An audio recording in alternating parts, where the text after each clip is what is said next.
Hello, everybody. This is TMG here, and today I'm going to give you guys a little update on how my Metroid Prime Scratch game is going.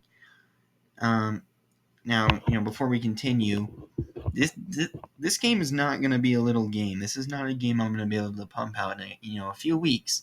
I'm expecting to probably finish it in possibly a few months. My 3D Mario game I made in Scratch that took me about 6 to 8 months to make. So, if you want to play this game, you might have to be a little patient. Chances are Metroid Prime 4 is going to release before this game does anyway, but this is a fan game. I'm really making this game for me. So I'm trying to make the closest thing to a Metroid Prime game that I can on Scratch, that I can make on Scratch. So let's talk about a few things I've changed since my last video about this. So in Metroid Prime, when you want to shoot an enemy, you can lock on to an enemy, and that way you don't have to always be trying to you don't always have to try and aim. You know, the camera automatically locks on. You just have to shoot and maneuver around the enemy's attacks. So I really wanted to replicate that because yes, it could still feel like a Metroid Prime game without that, but I thought that would be something cool to implement, and it would allow me to make the game or enemy attacks more interesting. So I'd be able to make enemy attacks more interesting without it being too difficult for the player to, maneuver around and stuff. So I did it here. It took me about an hour. It's summer. I had to go back and remember a lot of the things I learned in trigonometry, which I took last year. Um, not much calculus. Just I really just used trig, which makes sense. Trigonometry is really all about triangles and stuff, and what I did is I figure out which enemy I want to lock on. I find the tangent. Let's say there's a certain z distance between Samus and the enemy, and there's a certain x distance. So the distance would be I use as my opposite, and I use the distance as my adjacent. So I did opposite over adjacent. That was z over x. So I had to calculate the distances of both those sides, then find the tangent. Then I found the arctangent to find the angle Samus would need to be facing in, and that's how I made it so you can lock onto an enemy, and Samus will always face that enemy. And I did it again. I needed to do it again so that Samus would look at the right height. So that I didn't want just the x-axis locked on. I wanted the y-axis locked on the enemy too. So that was just for the x-axis. Then what I did is I found the hypotenuse of this theoretical triangle we're talking about.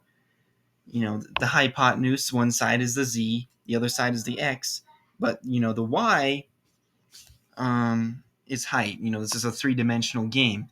So I found the hypotenuse now is going to be a new side for a different triangle, and the other side was the y distance between the enemy and Samus, and that's how I calculated. I kind of explained this earlier, but I found the tangent, and then I did the arctangent to get the angle, and that's how I made the lock-on camera system work. Now, I bet none of you understood what I just said, because this is not a scripted video, and normally that means catastrophe, especially if I'm explaining mathematics, which I never do in this channel. And don't think I'm some mathematical genius. Math is probably one of my weakest subjects. In school, I'm much better at English and other things.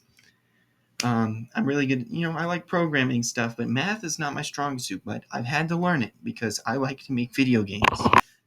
And yeah, so that it only took me an hour to make that. I was surprised. I thought that might take me a day or two, but I figured that out.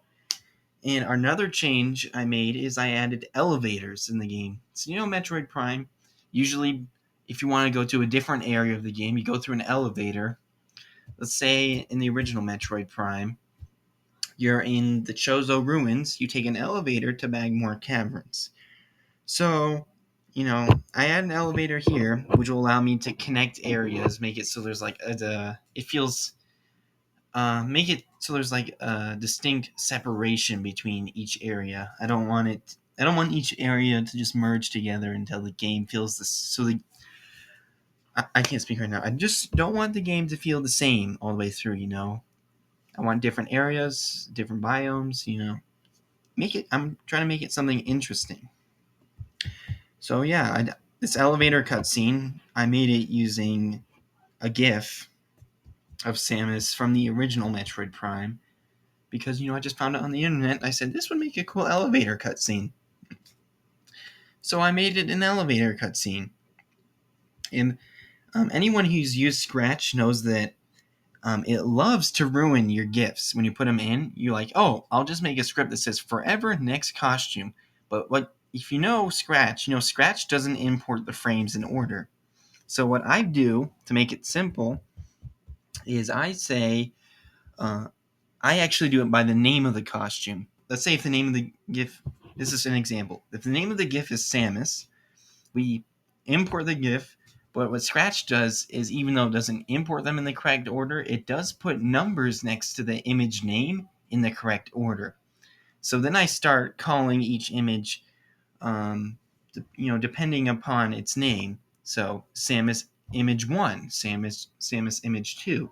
And I make a script that instead of just switching to the next image because it wouldn't be in the correct order unless you manually changed it, it just shows the images dependent upon the name of the image.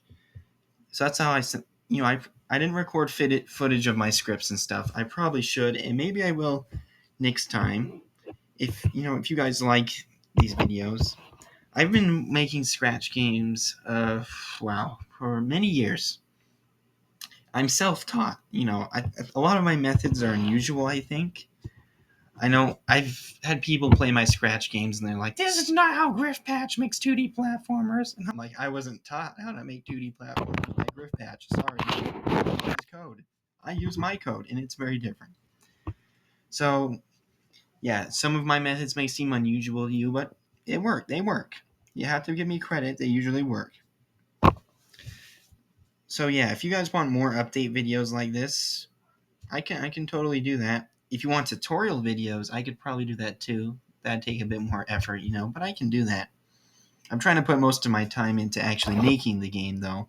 I don't normally like to share what's going on behind the scenes when I'm making a game. I'm usually a bit more secretive, and then I just drop the game out of nowhere, to surprise people. But I decided I'll change things this time.